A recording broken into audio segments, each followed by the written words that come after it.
Hot Mic is brought to you by Red Wing Shoes of Fargo. Built to last. 3003 Main Avenue, Fargo. Hot Mic with Dom Izzo. Really? Really, Dom? No. I like what Dom's doing. Okay. Dom Izzo. Jeez, come on, Dom. What do you think I am, a magician? Yeah, I'm fired up, Dom. What else could I say? Absolutely. It was great to get on the field, and then Dom came up to me, and I'm trying to walk away from me. I just wanted to enjoy myself out there. Hot Mic. Great job. There's got to be some kind of intelligent question about something. Coach Dom Izzo, WDAY in Fargo, North Dakota. Can you give me a layup or something? Hot Mic. Hot Mic. Presented by Northwestern Mutual. That program is second to none. On the networks of WDAY. You know, if it's not about sports, I find it very hard to concentrate. Here's Dom Izzo. Dom Izzo. All right, good Thursday morning. I was so ready for yesterday's show. I was all prepped up for it that I said Wednesday right there. It's Thursday morning, just a couple days away here from a holiday weekend. I'm sure many of you, today is your Friday. So if you've made it to Friday, congratulations. I know I'm looking forward to July 4th here this weekend. Always a fun time. Looks like hopefully some good weather. We'll keep our fingers crossed on that. I obviously am not Dom Izzo, as you can see. I'm Riley Swenson filling in here for day number 2 of the weekend, of the week. Sam Getzinger filled in on Tuesday. Dom had Monday. I have the middle days here. And Isaac Dienison will be with you tomorrow morning to wrap up the week. Well, let's get started right away with what everyone's talking about right now, and that's the World Cup. The United States played last night, and it was, I would call it a must-win game. We had Drew Trafton on the show yesterday, and he was telling us how it would be a massive failure, to not win last night's game. And they were playing last night in San Francisco against Bosnia and Herzegovina, round of 32. So that's different than the usual knockout stage, as you can see the highlights playing. And usually the U.S., by this point, they've had a goal in all their games. They've scored right away.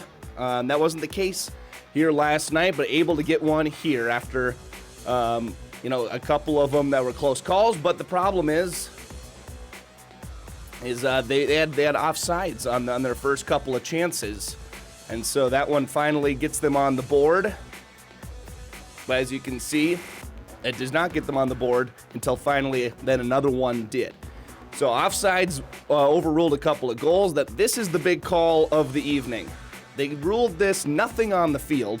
We're going to get into this more after the highlights are done. But what I don't understand is how you can rule absolutely nothing on the field. Then they go back and look through review, and that's a red card, as you can see. The U.S., the final 36 minutes, plays with 10 guys. And they were fantastic. The effort to win that game down to just 10 guys was fantastic. We'll talk about the U.S. more in here in a second. This is their opponent. They play the winner of this game, Belgium and Senegal. Belgium down 2-0. It looked like they were on their deathbed. It was over. But then some late game heroics, and this is an extra time. This is another one that was not called a penalty on the field. They go back, they look at it through this VAR system. They rule it a penalty shot. There's the goal, and Belgium comes back. They're down 2-0. Way late in the game, able to win. And then look at this shot from Harry Kane. That's ridiculous. England was down 1-0 at halftime. They come back to beat the Democratic Republic of the Congo 2-1. And that was one of those games that you were watching, and it would have been kind of fun maybe to have the Congo win. But then also, you think about it, you want the best teams playing at the end. Here's how the bracket stands right now. So we are more than halfway through now, the round of 32. Of course, more games coming up here today. USA will get Belgium in the next round. Very beatable team. They haven't looked the greatest. I think the one that I have circled for the next round already is Mexico and England. That game will be played in Mexico City at Estadio Azteca. England is a top 5 team. I believe they're number 4 in the rankings. Mexico is number 10, I believe, right now, maybe number 9. So a good top 10 matchup in terms of quality of teams. And you throw in the fact that they're going to be playing Denver's a mile high. That game is going to be even higher up in altitude than that. And they will be playing against England, who, if they don't win a World Cup over the next few, that country might just go up in flames. Because every single year they'll tell you, it's the year, it's coming home, this is our year. And obviously, that has not been the case. But I want to get into, real quickly, before we get into, we'll talk some Twins here. I just don't understand that. And I was talking with my buddies last night who were not the biggest soccer minds. I'm certainly not. But I'm not going to sit here and act like I don't know soccer either and tell you that I know absolutely nothing. Because I know my fair share to know, and this isn't even a soccer issue. This is more so an issue of principle in my mind. The play happens. The referee sees it as absolutely nothing. He sees the play as it was a foul, but it was not a card. And that's going to be that. So then you go and you keep playing, or they don't keep playing. They go and they look at it. And they're reviewing, and I see the little red card review pop up. So I'm thinking to myself, how can that be? I understand that sometimes the officials get things wrong. It happens. It reminds me, though, of the year where the NFL experimented with the pass interference. You can throw a flag on it in review. I think they did it 1 year and then got rid of it because it was utterly ridiculous. It reminds me of that. When you're slowing things down and stopping them frame by frame, of course it's going to look worse. You watch it in real time, though, there's no way you can call that a red card. But even if you slow it down, I watched the video. I watched it back and thought, yep, you know what? Sure, probably right. That looks like a card of some sort. It could be. But imagine in basketball if a guy just gets hammered on the baseline and the ref doesn't even call a foul. And then they go back and review and they go, yeah, you know what? Flagrant 2, you're ejected from the game. I don't think I've ever seen that. I know Eric's got something here. Oh, he's got the picture up of the comparisons. That's a great point as well, that the U.S. maybe hasn't been getting a favorable whistle. That was messy in the group stage. That one was not even called, I don't think, even a foul. But I know it wasn't a card. I know I'm correct in saying that. So those like that right there. And obviously, you look at it right there and you stop it. On the top one for the U.S. guy, Folarin Balogun, who, oh yeah, by the way, happens to be our world-class striker who's been our best player in the tournament. And so not only is he out for the rest of last night's game, which was, I thought the announcers were making maybe a bigger deal of it than it was, saying we had the lead. It wasn't like we were down and had to score with only 10 guys. We had the lead. But playing without a guy nonetheless, it was an impressive effort to keep a clean sheet for those last 36 minutes. But you're playing a weaker opponent. You expected to win that one anyway. But now you won't have him against Belgium because of the red card. He suspended another game. From everything I've been reading, people were saying you could appeal it. People were saying you can't appeal it. I'm pretty sure the final verdict, I saw something from The Athletic saying that it is not an appealable offense. So we'll be without our striker against Belgium on Monday. Now, I did see, and I thought this was pretty funny, that they just need to find a district judge or an attorney in West Texas, and they'll get that sucker overruled. File a little injunction, old Brendan Sorsby style, and Balogun might be playing on Monday. I got a chuckle out of that one because that whole saga was just ridiculous as well. But I think FIFA might have a little better handle on things than what the NCAA was dealing with there. So it sounds like Balogun's not going to play on Monday. The important thing is, though, the U.S. is going to play on Monday. That game is in Seattle against Belgium. Belgium just played in Seattle, so they don't have to travel anywhere. The United States was playing in San Francisco, not like they have to travel across the country, but they will be having a little bit of a trek there up north on the west coast there up to Seattle. So very much looking forward to that game, very much looking forward to all the soccer this weekend. The games, they keep delivering day in and day out. It seems like the drama has been unmatched, and it's been really fun to watch. And like I said, not a soccer head, if you will. I'm not a Drew Trafton. I don't sit there and I don't I don't watch it outside of the World Cup, really. But I did have two older brothers that played soccer. I watch enough of the sport to just be a little dangerous and know what I'm seeing and what I'm doing. And so I enjoy it, and it's fun to watch the best players in the world be right here in the United States. As I mentioned, the Twins also in action last night. They had split the first two games with the Astros. So last night being the rubber match. Was not a day game. Typically these Wednesday, third game of the series are day games. This one was not. It's an evening game in Houston. And the Twins offense, they just got it going right away. I mean, there's no two ways about it. That's Josh Bell. There's a 2-run homer. Give them an early lead, but we saw that before. They had a 3-run lead. They had Joe Ryan on the mound, and you thought for sure that was going to be a win. Now it's 2-1. That's Cody Clemens into right center field. So you can make it 5-1 now, Twins. Cody Clemens, I really like him as a player. I think he's fantastic. This is Trevor Larnach up the middle, right through the shortstop. They ruled that a single on the play. That makes it 7-1 Twins. I guess it did hit off the base, so I can see where you'd call that. And this is the icing, the cherry on top. That's Luke Keyshaw. That's a good Arizona State Sun Devil, by the way. My alma mater out there representing. Taj Bradley was the starting pitcher for the Twins. You didn't see him in these highlights. He goes 5 innings, 4 hits, 11 strikeouts in 5 innings. You do the math, he only recorded 15 outs, 11 of them via punch-out. That's some impressive stuff. We talked about the trade deadline yesterday. That's one I think that the Twins are going to like. As there you see the final lines. Tatsuya Imai got the start for the Astros, and I'd be lying if I told you I'd heard about him before yesterday, and I'm a baseball guy. And maybe I should have known his name, but something tells me an inning and a third and 5 runs, maybe it's okay that I didn't.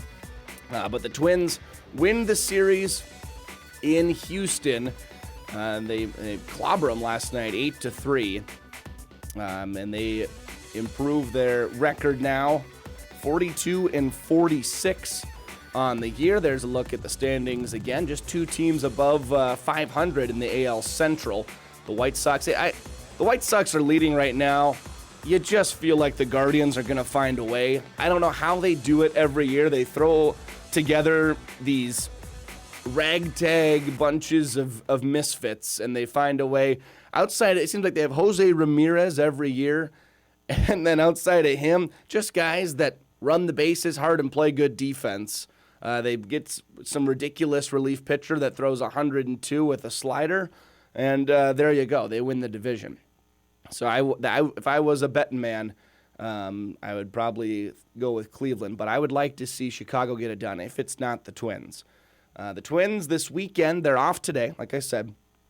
Off today, they will get the Yankees this weekend. Always, I don't know if fun would be the word to use when as a Twins fan when they play the Yankees. Those matchups have not been fun over the years for us. It is fun to get to go against some of the game's best, get to play Aaron Judge, Giancarlo Stanton, who I think is, fallen off to another level, but he's still, a guy that you look at across the league. I like the antics with Jazz Chisholm, the second baseman for the Yankees, having the lollipop out at second base the other day. I thought that was interesting. Not certainly something I would do on a Major League Baseball field. But yeah, they have the Yankees this weekend. Certainly looking forward to seeing how that goes. They're one series sweep away, basically, from being right back to 500. We got a great show lined up for you here today on this Thursday morning. I'm really excited about it. We had a great one yesterday, I thought, with the guests that we brought you today, kind of picking up where we left off. Similar theme here on Thursday morning's show. At 9:30, we'll have Luke Rustad joining us, Post 2's head coach. And so we heard yesterday from Jordan Rowe of West Fargo. We will get Luke Rustad on the program at about 9:30. 10 o'clock, starting our second hour, Tyler Bormann. I'm excited for that one. Tyler, It feels weird to call him that. He coached me in high school basketball, and then he moved to Concordia, where he is now. We'll hear from him about the new look Memorial Auditorium that they've got going on over there at Concordia. And then the boss man coming in at 10:35, Stacey Anderson. Of course, we broke the Bison news yesterday here on our program that we're going to have 2 Bison football games on our air, as well as Bison basketball and Olympic sports. So we'll get to chat with him about that deal, the upcoming season for he and his crew, and what that all looks like, and just the excitement of having that back on our network. Well, we'll be back with more. We're just getting going here on a Thursday morning with Hot Mike. Riley Swenson filling in for Dom Izzo. We'll have more after this short break.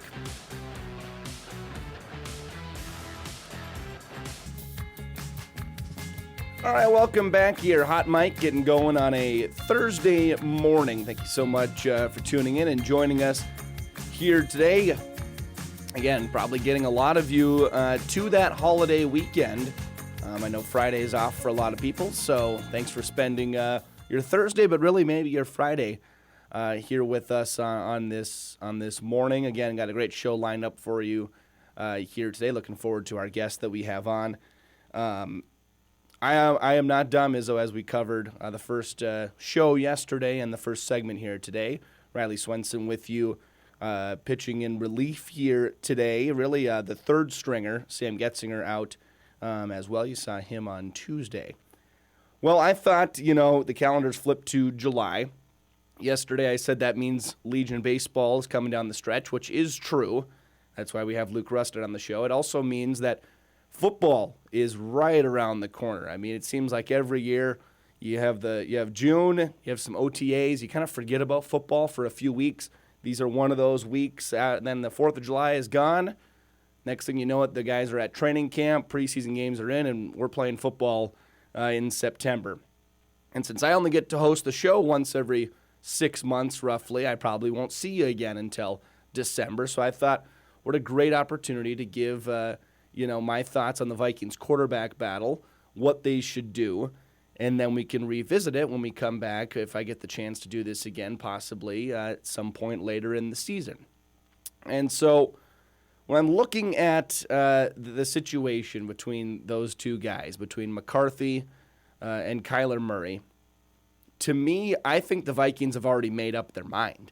I think that is something they're saying it's a quarterback battle, and they're doing that maybe to be polite to J.J. McCarthy because he was technically the starter for a little bit last year. You don't sign Kyler Murray to bring him in to be the backup to J.J. McCarthy when I will give him this. Down the stretch last year, McCarthy looked better. Granted, it was when we were playing teams that had no interest in playing football really anymore, or it was against teams that were uninspired, and it was when no one was really watching. But all things considered, he did look better down the stretch. With that being said, still, Kyler Murray's got to be your guy. And I think that for several reasons. The first being, if J.J. McCarthy goes in there week 1, he's already felt enough pressure now that he has a capable backup behind him as well.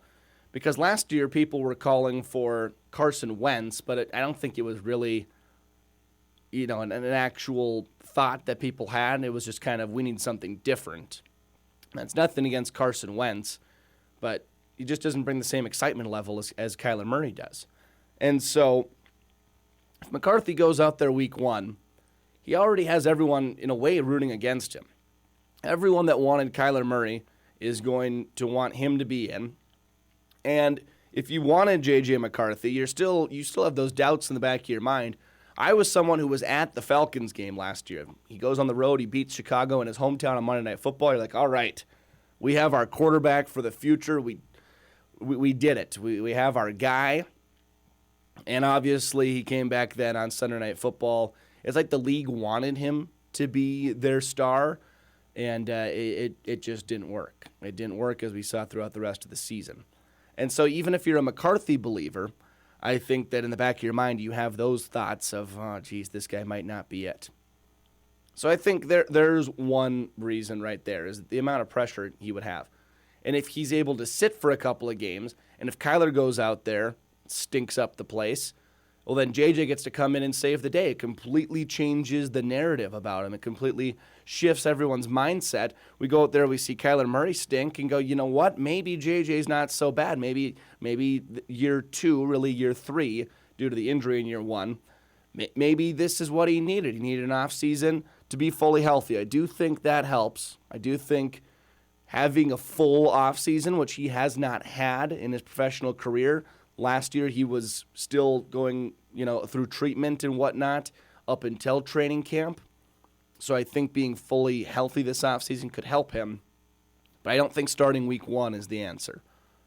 I also think you look at what Kevin O'Connell did, and I go back to the work he did with Josh Dobbs. A mobile quarterback that could run a little bit. Not the greatest arm talent. Granted, he's a little bigger than Kyler. But he's a guy that a lot of people don't think was even very skilled. And KOC was able to maneuver the offense around to make that team work, make that team successful. If you get a guy like Kyler Murray, who's a former first-round pick, and you get him in there who is able to move around and do some things with his legs, also probably a little better arm talent. And Josh Dobbs came in, and he was given the playbook in, 2 days? And then they went and played a football game, basically. So he's had the whole offseason to work.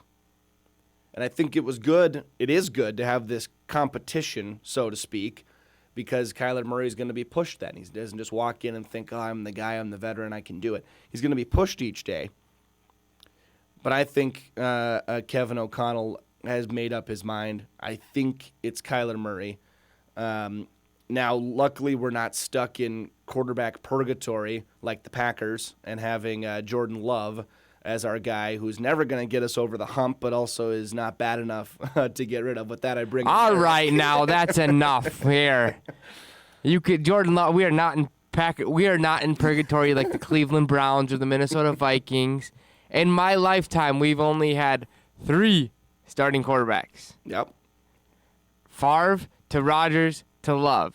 You should have won more Super Bowls with that. We should have, but our defense was trash, so we won't even talk about that. Okay. But back to the Vikings stuff. Yep. And we played a soundbite a little bit ago. I think it was a couple months ago when Kevin O'Connell was on talking about the quarterback battle, and he made reference of he said former captain J.J. McCarthy.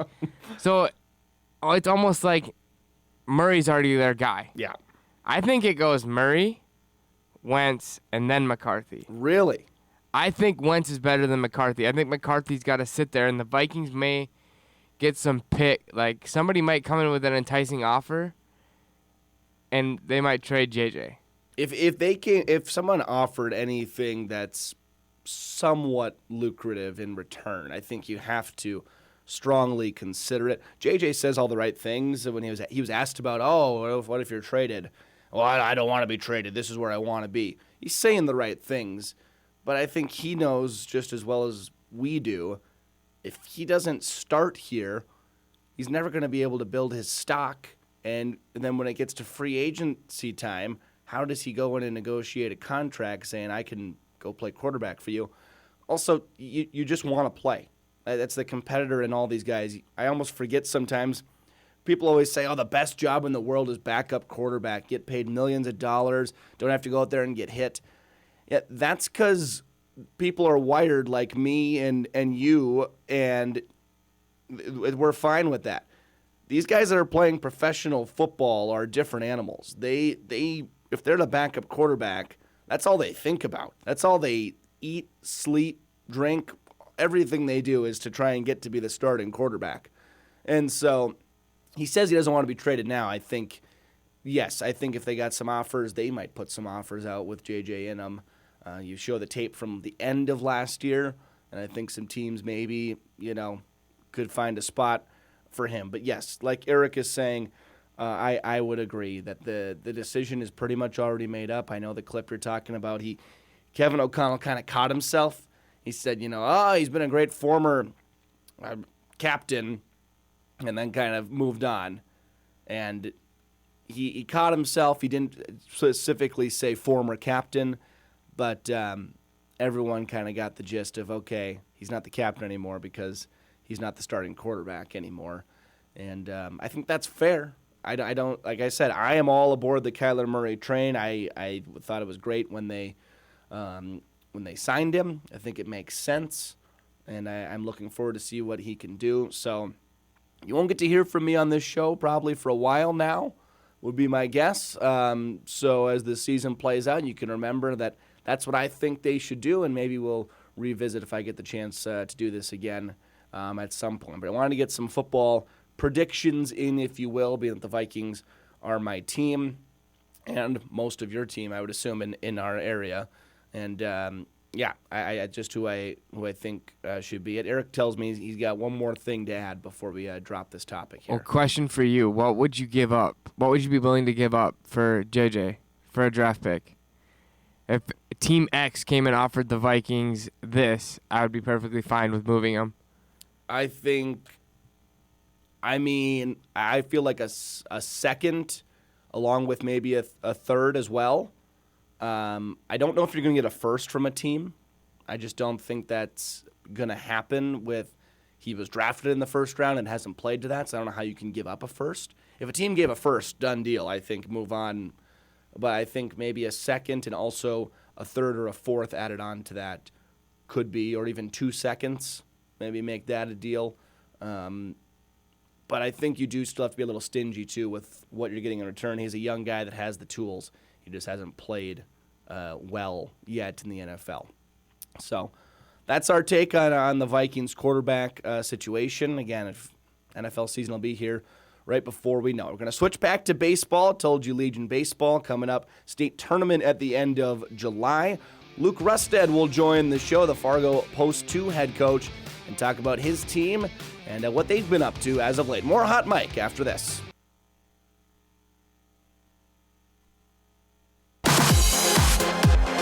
This is Hot Mic with Dom Izzo, presented by Northwestern Mutual. Okay, welcome back in here on a Thursday morning. Just getting going here on a Thursday morning. We've discussed World Cup, so we hit soccer. We've had a discussion about Vikings. We got both footballs in, if you will. A little Twins baseball, but now we're going to talk some more Legion baseball. Our next guest joining us is Post 2 head coach Luke Rustad, who's joining us from Western North Dakota this morning. Post 2 out making the trek out west. First off, thanks for being on, and I know it's a busy week for you guys, so carving out some time for us here this morning. Yeah, thanks for having me on, Riley. It is a busy week. We're the last day of a 3-day road trip here, and hopefully it goes well today. So far, it's been a pretty good trip, and we'll try to grind through today and see. Hopefully, the kids respond. Yeah, absolutely. They're out in Minot and then Bismarck last night. Now they're out to Dickinson. I think everyone would agree. Probably not the order you wanted to do it. I wouldn't imagine going to Dickinson last and having to drive back in then. Are you going to drive after the game tonight, or are you guys staying overnight then one more and driving tomorrow morning? We're coming home tonight. We got our 4th of July break tomorrow. So, yeah, we'll get home late, especially with that time change from Mountain Time. Yep. It's a 5 o'clock start in Dickinson, so 6 o'clock our time, and it's going to be a late night. But you know what? When we'll just sleep on the bus, get home, and then get back in our own beds and enjoy our few days off before we get going in July. Yeah, absolutely. I want to talk about the days off in July here. Let's start back in June, because it seems like that doesn't seem like you guys pick up school ball ends and you guys are playing right away. You already have, almost 30 games in. I believe you're 20-8 now on the year. Just tell me about the month of June and what that's always like, getting those guys from school ball and then quickly flipping the switch, putting them all on the same team, and then having a lot of success like we've seen so far this season.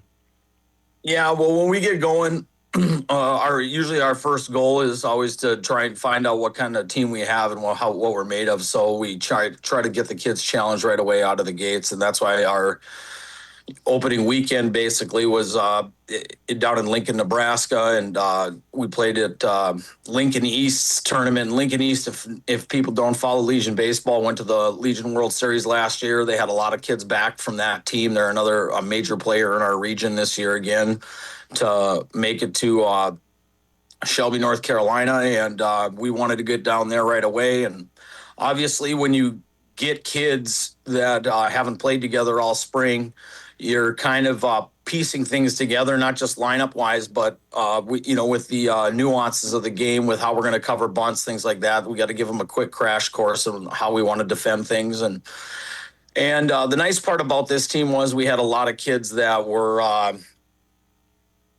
been on the team a lot the last few years together. So some of it's just major review, getting through that. And then, this every year is a little bit different for what the major makeup of your team is. And this year just happened to have a lot of Fargo South kids, who came off a state championship in the spring. So they're very familiar with playing with each other.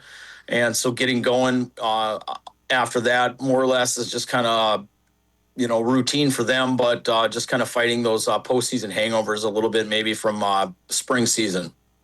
Yeah, no, I'm sure that that's an adventure, and I know you talk about bunt coverages and pickoffs. I remember playing against you guys. It seemed like you guys had 40 different pickoffs just to second base alone. So I imagine, that's a lot to work in a week. But I bet by this time of the year, you're pretty pleased with how things have gone, and everyone's at this point. July, when I was playing at least, felt like July was always the most fun because everyone's gelled by this point.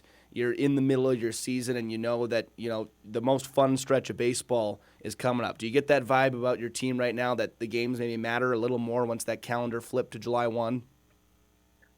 I think lately right now we're kind of getting into that mode, especially coming off the FM Invitational Tournament where we played a solid weekend of baseball and had success doing it.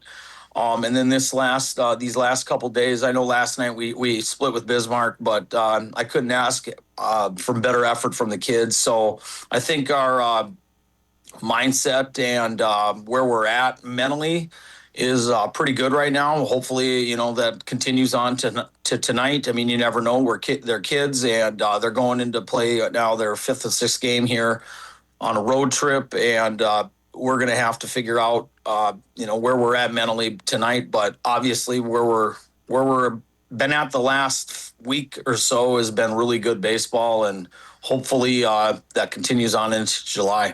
I asked Jordan Rowe this yesterday when he was on our show, and I'm curious for you as well. How important is, having done this as long as you have, the 4th of July break to get away from baseball because the Legion season, you guys are probably doing something baseball related almost every day. If it's a game day, probably hitting beforehand. You're at the field long hours. How important is that 4th of July break just to say, don't think about baseball for a few days here and reset that, like you said, probably some tired batteries here after this trip out west to then make that run down the stretch here in July?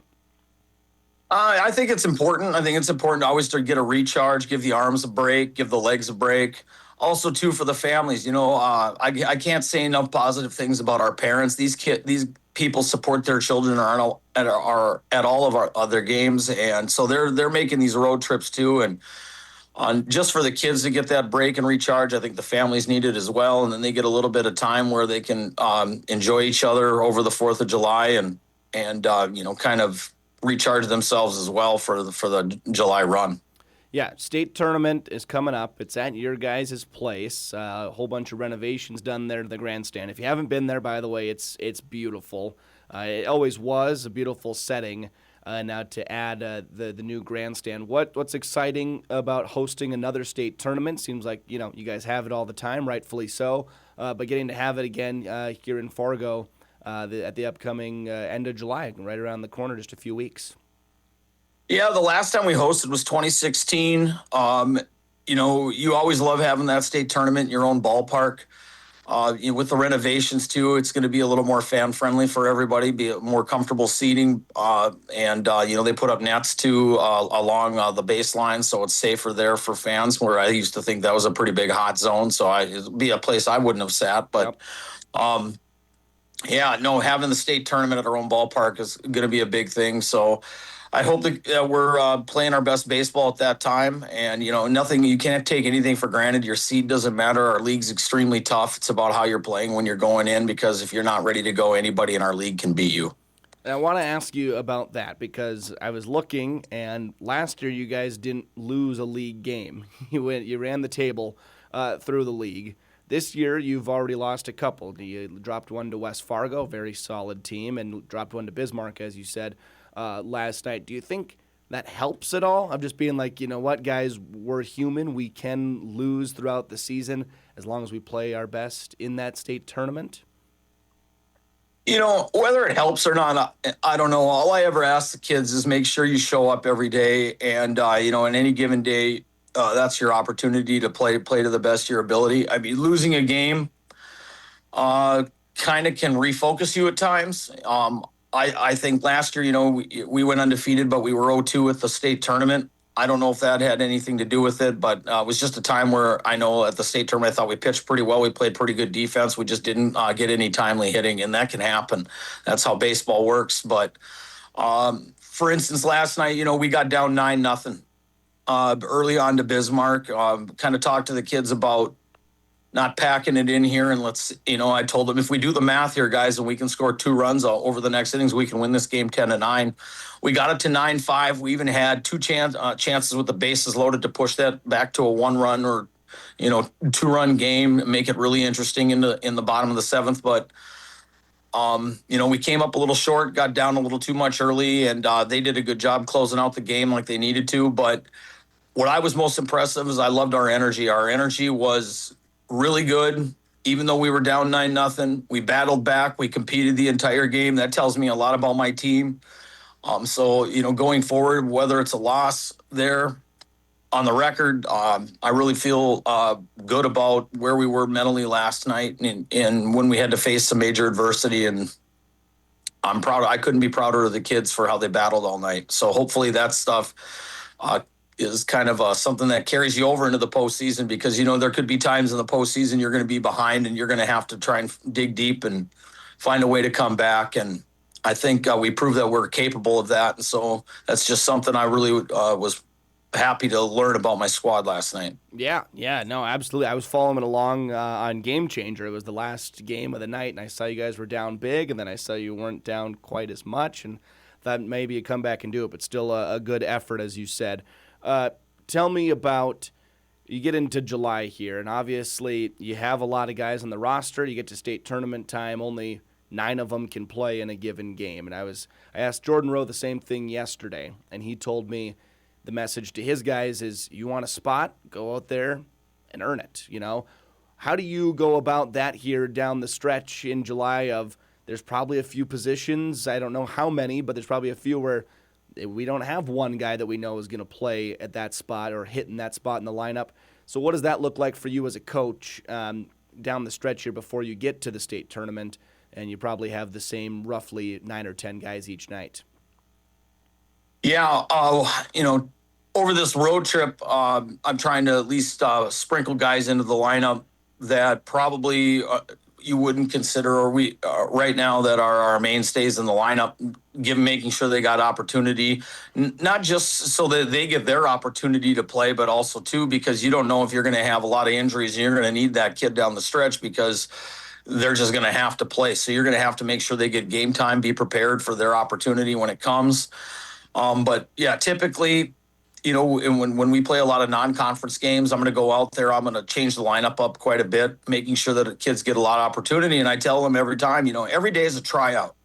You get on that field, you can't just assume you're a starter and go out there and think that Coach Russ is just going to put me in the lineup. Well, if there's other kids that are pushing you, they're going to get their opportunity as well. And that's why we play non-conference games, things like that, finding out who might get hot, who's not as hot as they've been, and are going to have to really fight for positions. But overall, I really try to tell the kids to embrace a role on a team. I mean, you look at a team, and when teams win it all, there's kids that might just pitch 2 innings, but those could be super important 2 innings in a baseball game. And you got to embrace that, because that's your role. That's going to help us be successful.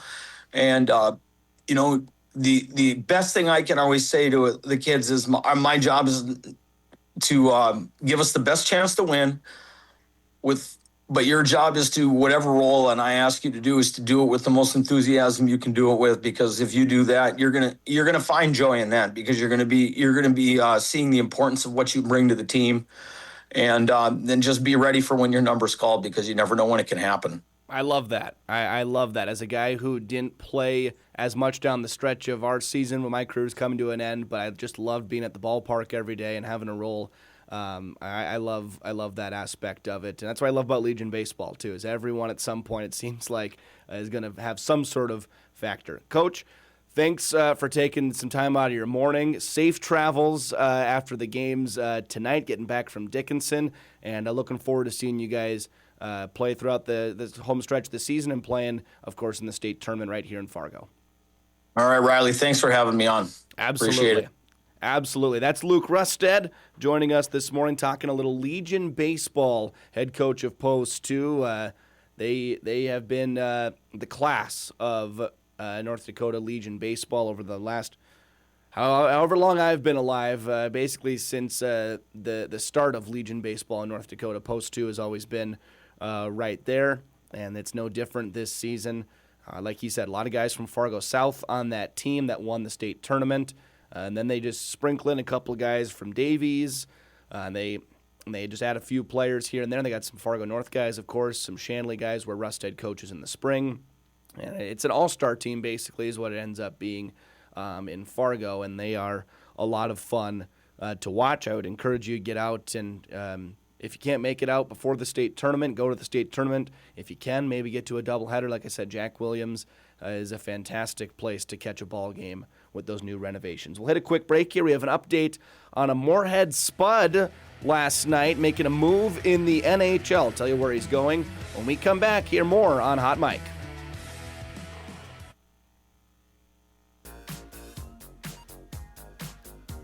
Okay, thank you again to Luke Rustad for joining the show here this morning.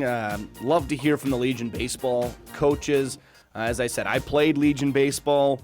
I thoroughly enjoy it. I think it's just a great way to spend a summer with your buddies, you know. It was some of the best summers of my life. So having Jordan Rowe on yesterday, getting Luke Rustad on today. I remember playing against West Fargo and Post 2 a lot. Didn't usually go our way. They're pretty good. But so, yes, thank you again to Luke and to Jordan yesterday for coming on the show, getting us a Legion baseball update. And, boy, that's quite the trip. Minot, Bismarck, Dickinson, and then all the way back here tonight. As I said, probably would have liked to go Dickinson back to Minot and then Bismarck, but obviously that was not an option. Like to get you an update here.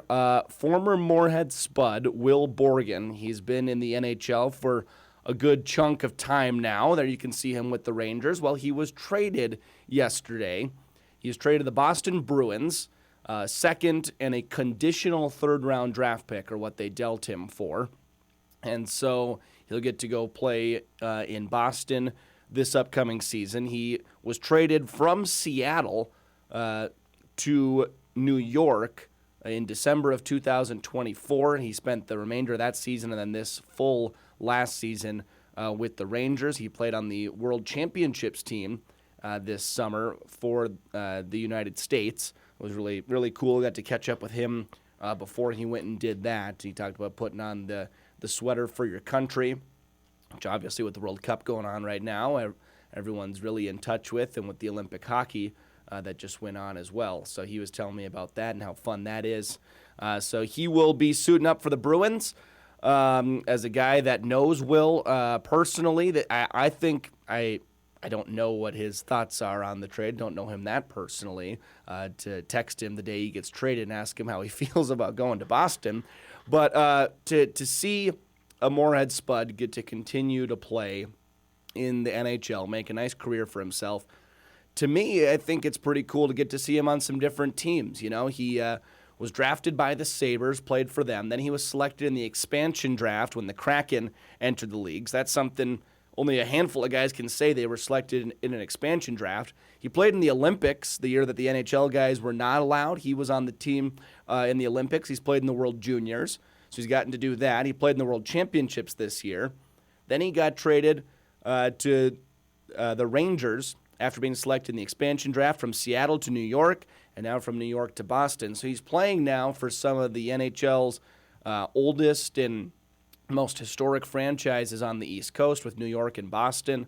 I don't know if he is happy about the move, if he's not, but I think it's pretty cool to get to see Moorhead Spud continue to do things at a very, very high level and get to be a part of all those cool things, and now get to see him on a new team. Should be fun and should be interesting. All right, that's going to wrap up our first hour of Hot Mic. When we come back, we're going to talk about a little makeover going on at Memorial Auditorium at Concordia. Tyler Bormann will join the show and tell us about the upgrades coming to the basketball floor over there on 8th Street.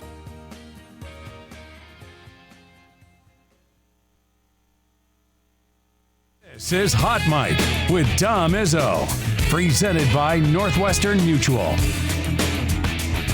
All right, second hour of Hot Mic getting rolling here, and as you can see, we're now joined by Concordia men's basketball head coach Tyler Bormann. Coach, thanks for coming in this morning, in studio too. No Zoom for you. You're right here in person. We love it. Thanks for taking some time with us. Yeah, thanks for the invite. This time of year is a little easier for me to get in studio than during the season, so I appreciate the invite, Riley. Thank you. Yeah, absolutely. It feels weird saying Tyler Bormann because you've been Coach Bormann my whole life. For those of you that don't know, when he was at Moorhead, you started there, I believe it was my 8th grade year, and all the way through my junior season. So I was coached, and it's been fun for me coming back here to do this job because of the 3 sports I was a part of at Moorhead High. Kevin Feeney's still the football coach, and Matt Ellingson is still the basketball coach, who was my coach my senior year and coached me in JV. And then Greg Selvold is the baseball coach still. And now you're at Concordia.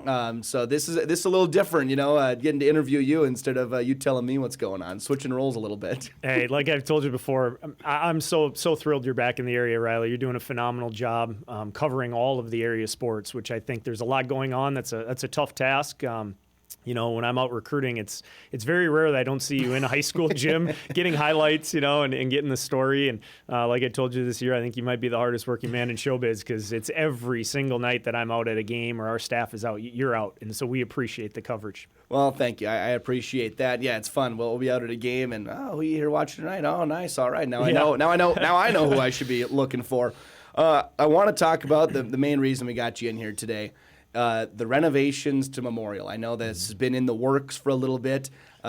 Your office is right there. Tell me about what first off, just what the vibe is like over there right now with a lot of moving parts going on in that gym. Yeah, I mean, it's super exciting. I think there's a lot of anticipation for when that finishes here late summer, early fall. From everything we've heard, things are on a good timeline. Things are moving and progressing well. It's going to be phenomenal when it's done. I told some people this summer it's a short-term pain for a long-term gain. Yep. Just the number of upgrades that they were able to fit into this project. The floor obviously being a really big one and a very visible one. But there's some other really, really nice upgrades from scoreboards to lighting. The audio system is going to be upgraded as well. And then obviously right now people have, been reaching out about the old seats and you and I were chatting about that as well. And so, anytime you can add some new seating, I think that's also, just a little more accommodating for people. And I think the project as a whole, Riley, is going to it's going to serve a great purpose in that it's going to really engage our community even a little bit more, to come to a game and enjoy the experience, but just really a strong investment on our campus's part into the student-athlete experience. I think all of our student-athletes that get a chance to experience a practice, games, whatnot in Memorial are really going to enjoy that to a greater degree. And so, as a basketball program, we're really excited about the new floor and some of those upgrades that I think also help us just really market and sell our program moving forward. Right. Yeah, no, I'm sure that's easy to tell a recruit. Hey, by the way, we got this brand new deal coming in. So you talk about the seats. We saw them right there. There's a look at the court. I guess I'll start there. Streed Parks Court is the name after some alumni. I love the corn on the side there. I don't know if if you are the biggest fan of that. I don't know if the kids are. I think it's great. I do like it. We were in a handful of kind of planning meetings, and I give a lot of credit to our administration. They were great about giving us as coaches some input, right? I mean, they asked for our feedback, which isn't always, it's not something you can assume happens, right? I really appreciated the fact that they brought us into those conversations. And one of the conversations was, how can we maintain the character and the tradition of Memorial Auditorium while still kind of putting our own little spin on it, right? Like how can we make it unique while not just building a generic, kind of sterile big box type of gym feel. So, we talked about how some courts have a skyline, and it was kind of joked in the meeting that Moorhead doesn't have a skyline. Like the Umcum Center, that's about it. Yeah. It's like we're maybe missing the iconic skyline, and so someone said, well, what about the outline of a cornfield? I mean, it fits, right? And I will say the first kind of markup that they did, I think a lot of us went like, ooh, I don't think that's it. But then they went back and they looked at it again and they tweaked it a little bit. I really like how it, now how it kind of came out, and it'll be really interesting when it's done to see it on the floor. But yeah, the designs are outstanding. I think they just continue to build that anticipation and the excitement. Well, I think, like you said, to not make it just generic. You watch a game there, okay, this is Memorial Auditorium. This is where Concordia plays, opposed to just any other gym.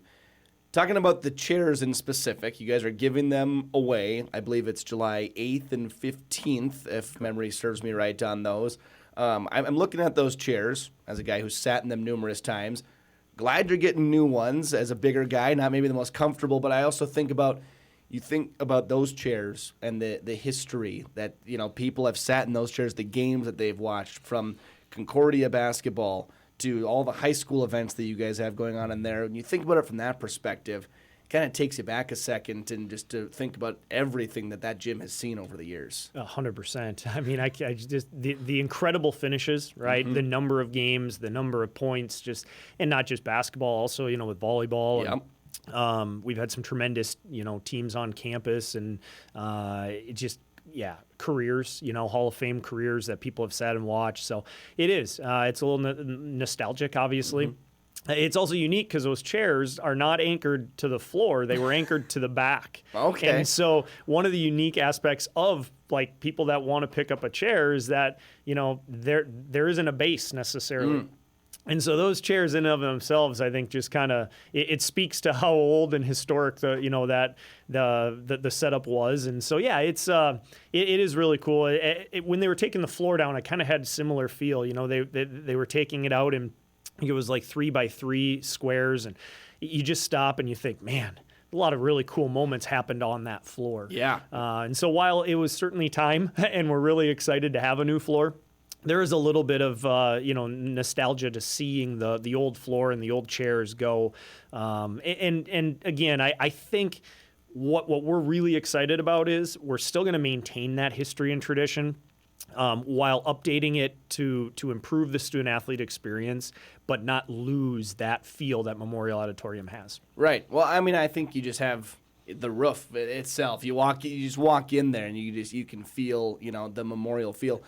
What about the court? I hope you didn't just throw that away. Obviously, you're not giving that away like the chairs. Is that being preserved, saved somewhere? Does someone have that? I'm hoping.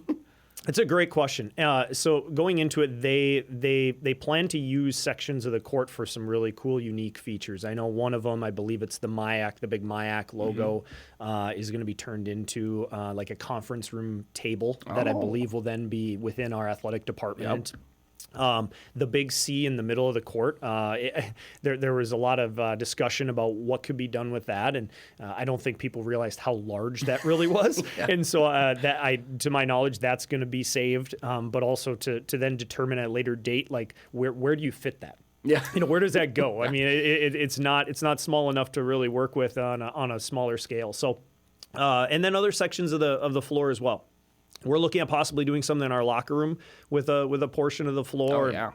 we were told that if we wanted to kind of, take a few sections and do something with that, we could as well. So there were pieces of the floor that were saved.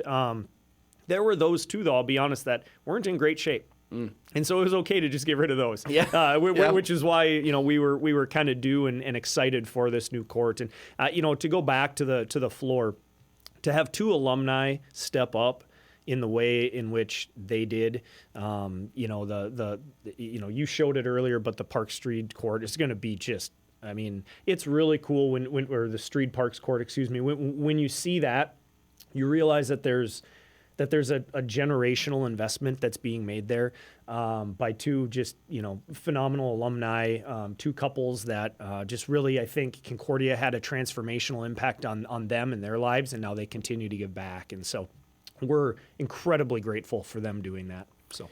Yeah, as I've said, talking with the Legion baseball coaches, because all those fields have just been recently upgraded. Now, you guys with the renovation at your place, people care about athletics in this community, in this region. It's one of the reasons I love covering sports here, like you said, making an investment into it.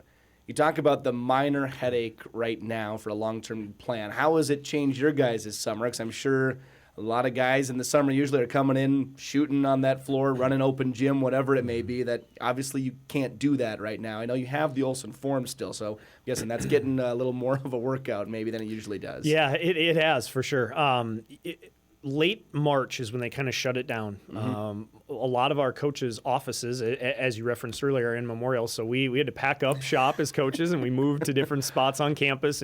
And the other the other departments have been really hospitable and welcoming our coaches in and helping us out. And it's amazing how you move out of there into another building, and you don't know where to print. Just little things like that, right? You're like, wait a second, how do you get into the printing room and whatnot? So they've been awesome to us. But for our players, it has been a little bit more of a challenge, because our guys have been great in the spring and summer at getting in and getting work in. In the past, they've played a couple nights a week throughout the summer with the guys that are in town, but even some of our incoming freshmen may drive up for that and kind of get some, captains runs in and stuff. And that's been a little different. We've been able to partner with MSUM a little bit, and so our guys, I believe, have been going over there and playing. And in the past, they've come over and played at our place, and there's a really good relationship there with their staff and our staff, and so that's been helpful. We've worked around that. We hosted a really big team camp last Monday. We had 44 teams again on campus, local regional high school teams. We didn't have space for 44 teams, and so Dean Haugo and Moorhead High, they were awesome, and they helped both our program and Coach Wager's program out as our women ran a really nice team camp as well the week before that. So just that partnership, I think the partnerships, especially in Moorhead, between the Moorhead Public Schools and our campus and MSUM, I think we value those partnerships because there are situations like this where we do need to rely on a little assistance from others to be able to continue to do what we need to do to move our programs forward in a time where we're a little short on facility space. But like I said earlier, I think that short-term pain is going to turn into a really nice gain when that thing opens up because it's going to be a really, really nice space. Yeah, absolutely. I'm glad you brought up a high school. You're teeing me up here. Beautiful TV right there, because a large part of Memorial and what it does, and we've talked about it, is the high school atmospheres at the end of the season with boys and girls basketball playing section games in there. How much do you think that adds now for them and that community or surrounding communities? They get to come play section basketball games at the end of March in the new look Memorial and get to experience that as well. Well, and that's why I think Memorial Auditorium is so special. It really is a front porch to our institution. And athletics is, at the higher education level, athletics is a front porch everywhere.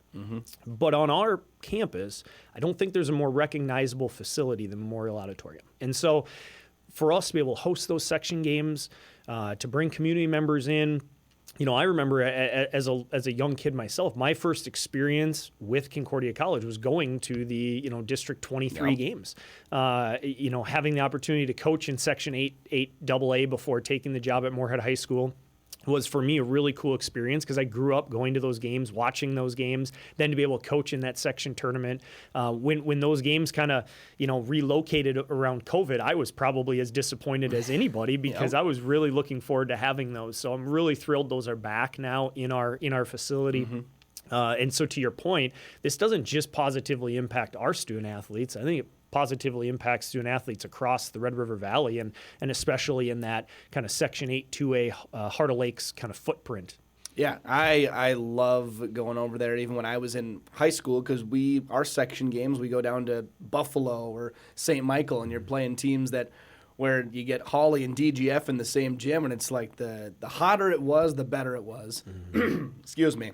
So you mean like when we went and played Buffalo at Monticello? Yeah, it wasn't exactly. And it was a neutral floor game. Is that one of them you're wasn't referring to? Exactly a neutral site, if you will. Yeah. One more, then I'll let you go. As long as we got you here, pretty successful season for you guys this past year. Obviously, we're still a few months away from basketball season, but right now, middle of July or beginning of July, how would you evaluate your crew heading into the upcoming season? You know, we're losing an All-American, and only the second All-American that our program has had, you know, in kind of the modern era. We're coming off of a 20-win season, you know, only the third in program history. So I'll be honest, I think we have some question marks, right? Like in July right now, we have some question marks that we need to answer come September, October when our guys are able to get on campus and get in the gym. But I love the character of our team. I really do. I think our locker room, again, is going to be just rock solid. But we've got a lot of production that walked across that stage. You know, the first weekend in May, I stopped and kind of had one of those moments where I went, wow, that's a lot of rebounds and a lot of points that we're trying to replace next year. And so we'll have our work cut out for us. But like I said, I love the character of our group. Really excited about the 7 young men we're bringing into our program, but they're also freshmen. And so as a staff, we need to be patient with their development. You know, our program is going to be built on development. On occasion, we can add somebody maybe in the transfer portal who's just a great fit academically, socially, athletically in our program, but we're not going to waver from those 3 things. And so that's not a lot of guys who check those boxes necessarily in the portal each spring. And as a result of it, we're going to need to really lean heavily on our ability to develop. And development takes time, you know, and so I'm careful to not put too much on some of those young guys early, but they're going to get opportunities because when you graduate 3 guys as impactful as Peyton Belka, Jacob Cook, and Jackson Logie, like you need some guys to be ready to step up. So love the group we have, but we're going to be young. You know, we won't have a senior on this year's roster as of today. And college athletics is you know, it's an older, you know, it's a mature game, so to speak, right? I mean, I think when you have juniors and seniors that have been around, which we have had the last 2 years, it certainly makes your margin for error a little bit larger. So I think ours is going to be a little, you know, pretty small to start, and we're going to have to kind of learn through some things, but it's a great group. And so I'm excited to get them all to campus in the fall and get to work.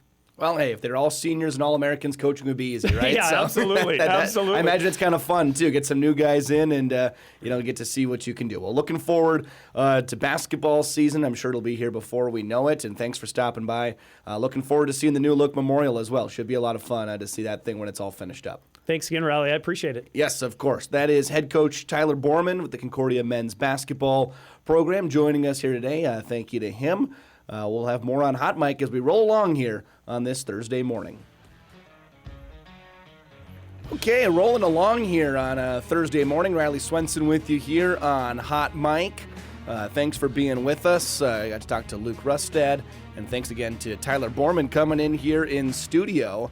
I told him he got out of maybe some 4th of July prep this morning. Said it was perfect. So glad I could help him with that as a guy who has to do that after the show is prep for the 4th of July weekend. I can appreciate that from him. And it was really cool, I thought, to hear about, we knew about the chairs that they were giving those away, but to hear about the court and what they're doing with that.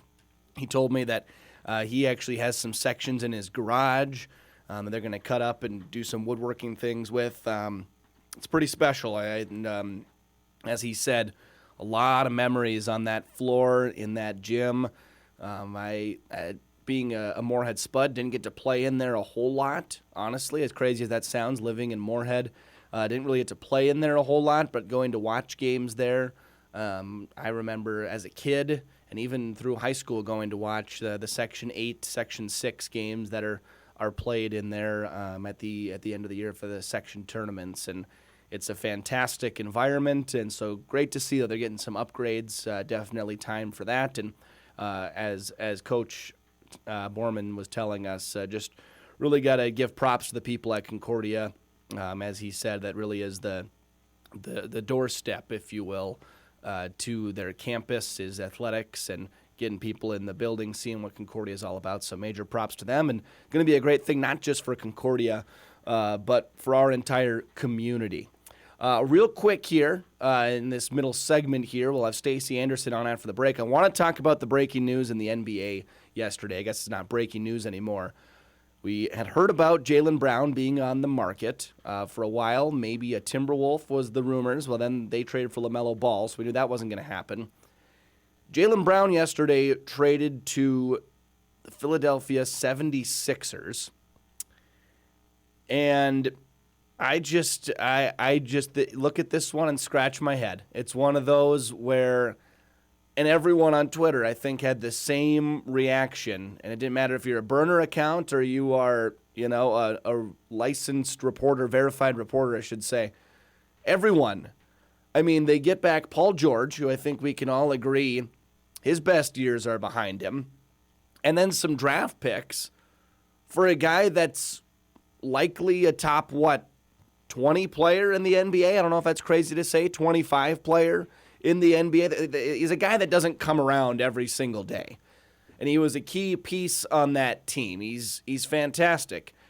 And the 76ers, I think they probably got off the phone and went, what just happened? But thank you. I mean, also the 76ers and the Celtics, you can see them, they're playing right there. They play all the time. They're both Eastern Conference teams. They're trading this guy to a rival, maybe. I don't know if they would consider themselves. I would consider them to be rivals. I know for a while the Celtics and Lakers were the big thing. I think East Coast, Philadelphia is probably their biggest one. There's a look at the trade. They get 2 first-round picks. 2.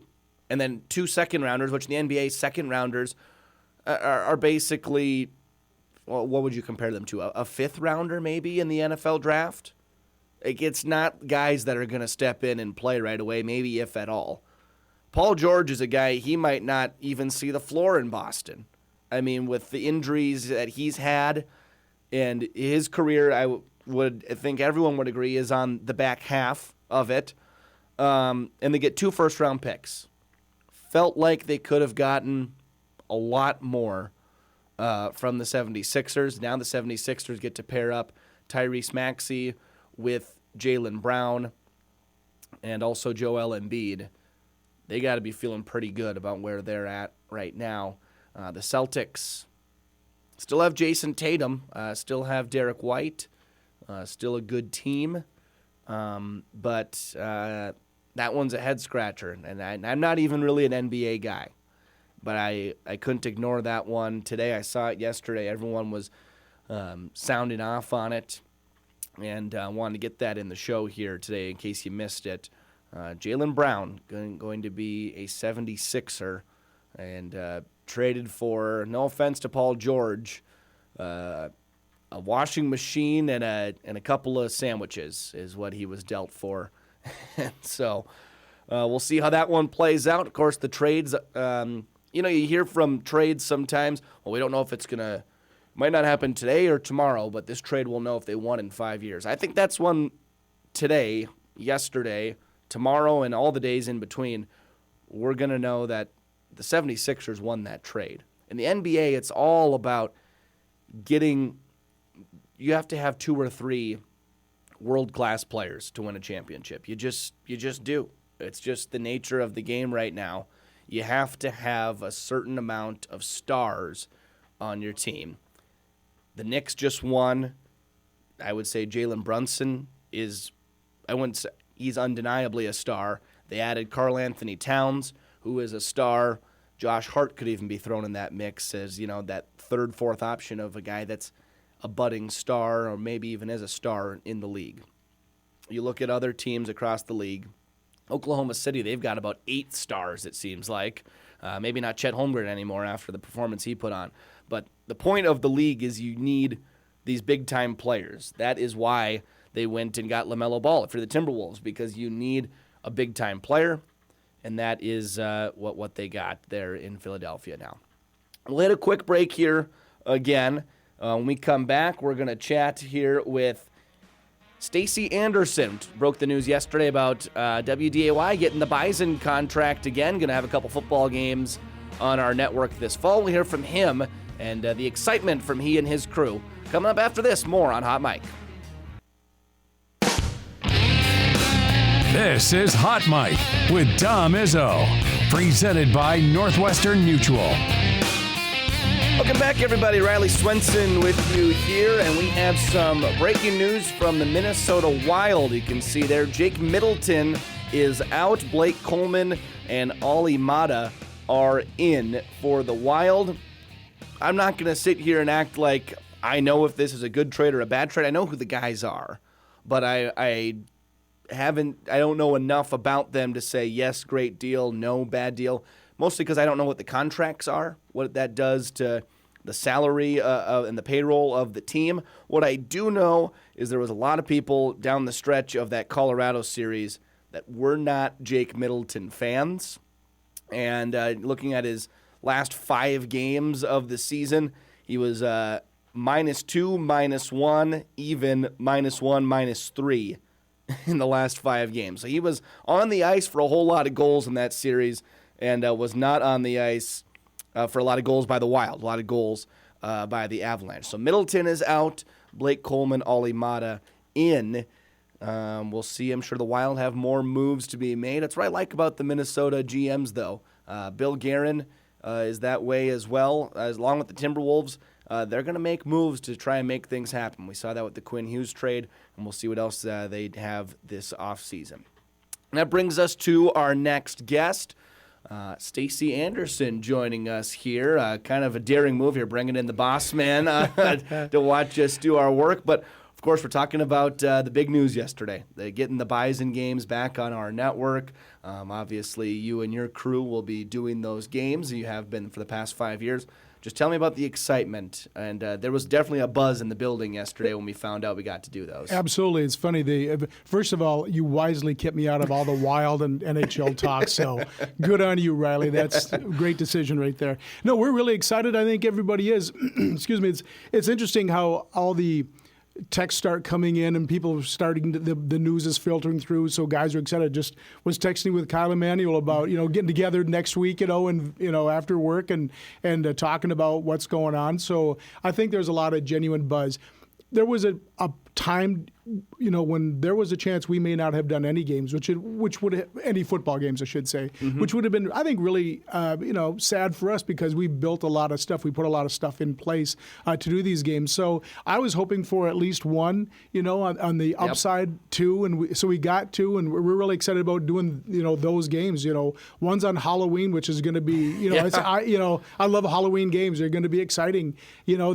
People dress up, and I think, and hopefully the Bison, have a nice run, and I think they will. And so that game will mean something towards the end of the year. And then, of course, we've got the Fordham game, September 5, which will be, they're going to come off the emotional first FBS game against Jacksonville State, and then you come back to Fordham at home. So I still think there's going to be and if the Bison win, play well, I think you're going to see that success is going to roll into people showing up. So we're really excited about doing it in front of people, doing it statewide, and showing off what we can again. So yeah, a lot of excitement there. Yeah, definitely looking forward to it. We talked yesterday about this. And you had mentioned how with the excitement, like you said, home opener and then that second game against Fordham, and really throughout the season you expect probably a full Fargo Dome. I know that adds to a broadcast too. You'd think, we want people at home to watch the game, but you have a full Fargo Dome. That it makes your broadcast so much better. I know that's something that people are looking forward to both at home and in person, is having that atmosphere back and the excitement back of something new and something to play for, right? Opposed to the FCS, call it what it is, was getting a little stale maybe. I think you're exactly right. I think the fact that anytime you perform, however you want to call it, in front of people, it makes it more exciting. And when people are cheering and it's loud and it's boisterous, it's going to be a good time. And I'm really looking forward to it. I think After we talked yesterday, I was thinking about this, how the Bison had prepared themselves to go to FBS, and I think everybody knew it was coming at some point. We're in the same boat. The stuff that we had done to compare ourselves to what other broadcasts look like. We've taken that step too. We use a thing called the Puro, which gives the down and distance with the feather and, the line to gain and the line of scrimmage and stuff. We use that. Not everybody has that. I'm looking forward. I'm probably like a lot of people who, when they watch football, they, especially like bowl games, like you see some of these games, or you watch ESPN or CBS Sports, some of the games they put on, you go, we're better than that. You know what I mean? So It's going to be fun to put that out there on FBS platforms and let people, judge. Wow, that's whether or not it's a good product or not. So we're looking forward to the feedback on that too. It's funny you say that, because I imagine you watch football kind of the same way I do. People, oh, what a nice play. I'm like, oh, why did they cut to that camera? Yeah. Why did they roll that replay? I would have done that a little different. Yep. In my head, I'm screaming, "You're live! You're live! You're live!" When the camera's shaking exactly. around, Can't even just watch the sport anymore. Nope. It ruins it. For the behind the scenes stuff. And you know what it's like when the bullets start flying. And I'm screaming in your ear to do something, and you're going, "Well, let me finish my thought here. Shut up, Stacey." It gets interesting.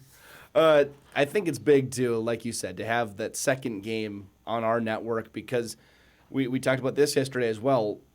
Dom and Kyle and Sam, you guys in the truck, everyone that's involved with it, they just know, you guys know Bison football better than these national guys that are going to come in. Not to say they're going to do a bad job, but you spend an hour with the coach to get a briefing about his team. Well, we've had guys that have been there since all the way through spring football and all the way through the summer and all the way through fall camp, and they're just going to know more. And I think that is good for us, and I think it's good for the viewer too, to get that experience of these guys know what's going on. Right. Dom has followed these guys since they committed to NDSU. So he knows their high school coaches, and he's talked to their parents, and he turns over all the rocks to make sure he knows that he's well versed in who they are and what they do and what they bring to the table. He's talking to coaches. We have a prep with the coaches as well. But we're also get to go to the weekly press conferences, which you can watch online. But are the guys who are going to go on a national level really going to watch every press conference they had? No. Are they really going to know who the backup D tackle is for NDSU? No. And that's what makes the kind of stuff we do, to me, a little bit deeper into the deal. Whether I will guarantee you this: no one will be more well prepared for a game than Dom Izzo and Kyle and Sam, because they talk about it and they eat it, live it, breathe it, and I think that's always going to put us a little bit another step ahead. Yeah, absolutely. I think another important part to mention, obviously the games that we have are huge. Those two games that we've mentioned. Bison Game Day is back. A whole, all 12 games of that. Right. So even if you're still going to get that on a weekly basis of, even though they're not calling the game every week, you're going to hear from them in the morning, get you ready for the game. I thoroughly enjoy our production of Bison Game Day, and with that, it gives you guys, I know, the opportunity to kind of weave in some deeper storylines than you have the chance to do during the game. I think that's really exciting to have, to know that's going to be there, no matter if we have the game or not. Correct. And that's the fun thing about game days. You can take the time to do a deeper look. When the game is going on, you can maybe show a couple extra plays where you're highlighting a player, but here we can really dive deep into it. I love Kyle's segment about, we call it Kyle's Clicker. He does a really good job of explaining what's happening, what's good, what's bad. Some of the features, you hear some of the stories about, where the players come from, off the football field are fascinating. And I love that kind of stuff. And, when you get a chance to talk about the opposing team a little bit deeper too, it's funny. I feel like we're dating again, like with the Mountain West. Before, when we did the Midwest or the Missouri Valley, you got to know the coaches, and then by the end of that, we knew those guys. Their first names, and we would talk to them after the game, and they'd talk to us before a game, and it was really cool. And so now we're back to the dating process. One girlfriend left, we got a new one now, so we got to get to know them a little bit better. Who's the fun uncle? And so I think that's going to be to me, that's the fun part of it too, is we got to get to know the league, and we've got to get to know who those players are, and we've got to get to know the coaches and the teams, and it's not just a head coach, it's their AD, it's their sports information department, it's their, on the production side, it's getting to know who the operations guy is. So, can we be there? Can we do this? Can we do that? So there was a lot of new things that are happening, but for game day especially, it's going to be a lot of fun to bring a lot of those. Listen, I mean, I watch a lot of football, but I've been to some of these cities before, but it's into covering games like Albuquerque and Wyoming. But it's going to be fun to see them a little bit more in depth too. So I'm looking forward to it. And we'll do a few things a little bit differently, just because travel is going to be a bigger, is going to be different. Time zones, and of course Hawaii is the big elephant in the room that everybody talks about. So we'll have to try to figure that out too, and how we're going to do that. So there's the logistics. Actually started weeks ago, and just months ago. Actually, if we ever got something, how are we going to do it? So. It started a while ago. Yeah, I love that the first two you point out are Albuquerque and Wyoming. I'm sure those are the ones everyone's thinking. Not Vegas and Honolulu. Yeah, exactly. Those are the ones you circle. I want to touch on, obviously, football is the one that everyone looked at right away. Yep, football games, it's on. Football is the, it drives the beast, if you will. The basketball coverage, I am always impressed with. Wrestling, getting to do the Olympic sports, also a part of this deal. With the seasons they had last year, extending their coaches, bringing back, on the women's side especially, a lot of the same players.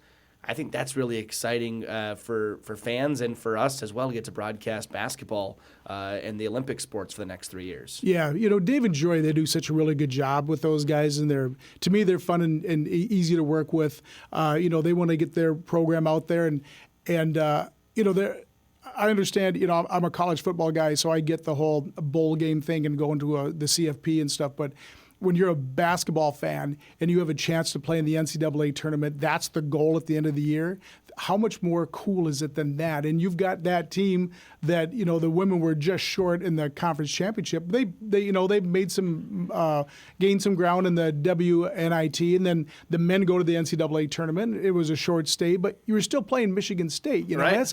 You're playing a blue blood, and that's what to me is what's fun about that whole thing. And I think that is such a big deal that I think eventually, there's going to be that time when the community is going to figure out that playing in an NCAA basketball tournament is a big deal. I mean, the most watched game they've ever had was when they played Duke in the NCAA tournament. 7 million people watched it. That's a big deal. And that's talk about getting your name out there on during the day, during the tournament. And the basketball communities know that. So it's interesting. The Bison wrestling. I don't think one of the sport that has probably been hit probably the hardest, other than baseball, about portal and stuff, was probably Bison wrestling. And now they moved to the Pac-12, so that's going to be interesting to see what what we have got to do for that too. So I'm looking forward to it. I think that schedule hasn't come out yet, but it's going to be interesting to see how that goes. I thought being the Big 12 is fantastic wrestling, and I think the Bison have probably found a league where they're going to be okay and for wrestling too. And then baseball, softball. In the North Country and in the spring brings its own challenges to start with. A lot of delays, exactly. Well, we're not playing that day anymore. Might be snow, might be rain, it might be 70. You don't know. It's going to be. It's always a challenge to do it.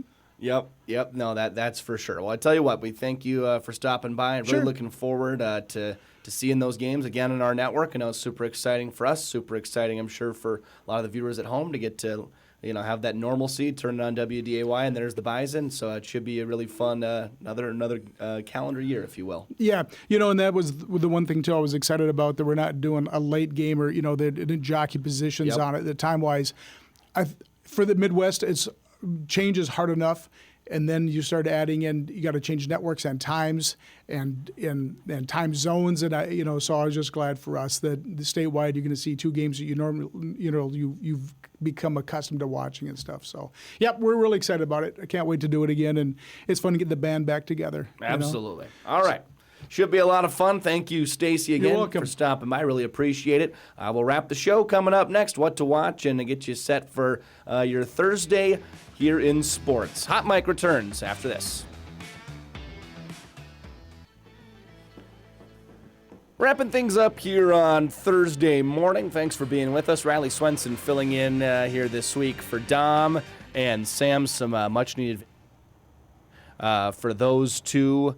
As we were just talking about Bison football, pretty much right after the fourth starts, their world gets a whole lot busier, preparing for that stuff coming up this fall, and rolls right into basketball season.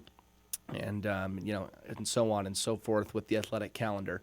So glad they could get away for the week, and I've had just a fantastic time getting to host here. And between yesterday and today, I got to do it once in December, and it was kind of one of those deals where I felt like I was maybe getting a little better hang of it towards the second hour of the show, and then I didn't get to do it again until now. So it was fun for me to get to do 2 consecutive shows and kind of get to see more so what this show looks like on a daily basis, opposed to just dropping in for one, getting to do it a couple times here this week. We've had a fantastic guest list, I've thought. I hope you guys enjoyed them as well. It was great having Stacey in here and getting his perspective on the Bison football deal. I get calls all the time up in the sports office. Hey, are we going to have Bison football on? And I want to tell them, like, you are calling the wrong guy here. If I would be one of the last people to know if that was going to happen. Not in the room for those conversations. And then, ironically enough, I'm on Dom's show here, and we get to break the news about us having the game. So I guess that's just how it works out. But really enjoyed getting to come on here. It's completely different than what I get to do on the news each night. I love that aspect of my job. Getting to do something like this, though, getting to share some longer form conversations, talk a little more, give some opinions. Eric's got one question for me here. I'd love to let him shoot away before we get to what to watch here. So now that you've done this show enough, this is your 3rd day doing it. Yep. What do you prefer, the news, working like 2 to whenever, or getting up early in the morning and working till 5? That seems. I'm not trying to get you in trouble. I just want your honest answer on this. Okay, that's fair. I think I like the 9 to 5 maybe better, but I've come to like the news aspect of it, where, granted, most nights I'm out shooting games and doing things and I'm busy, but what I will say is a lot of people, like NCAA basketball tournament time that work 9 to 5, is like, oh, this is great, there's basketball on at work, this is sick. I have basketball on or football on or soccer on, whatever's on at work every night, because there's always games happening at night. So I like that aspect of I always got something on TV. I don't really mind working the late shift. I'm a night owl. I like staying up late, so that doesn't really affect me. But I've thoroughly enjoyed getting to be here and do this for the last couple of days. Let's do what to watch, and then we'll get you going here and get you on to the rest of your Thursday.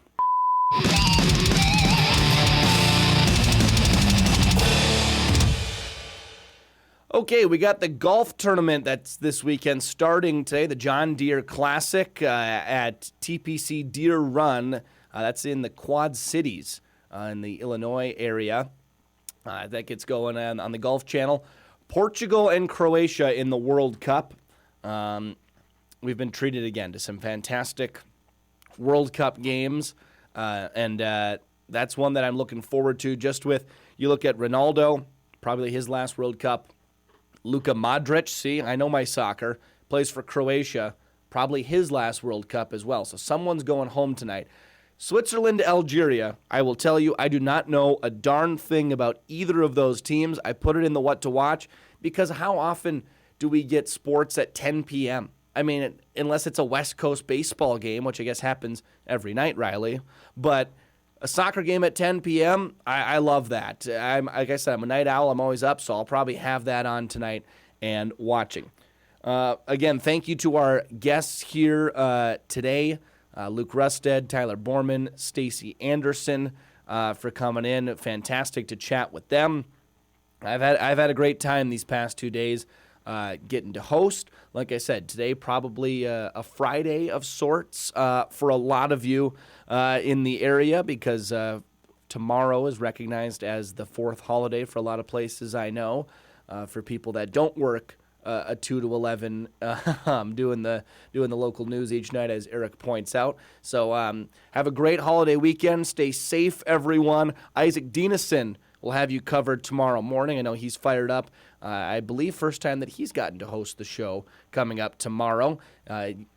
So it'd be fun to see another new face, another new host this week. If you like familiarity, this is not the week for you. But thank you so much for tuning in. We really appreciate it. Riley Swenson, maybe we'll see you again sometime in the future. But have a great 4th of July weekend and have a great Thursday, everyone. That's all we've got today here on Hot Mic.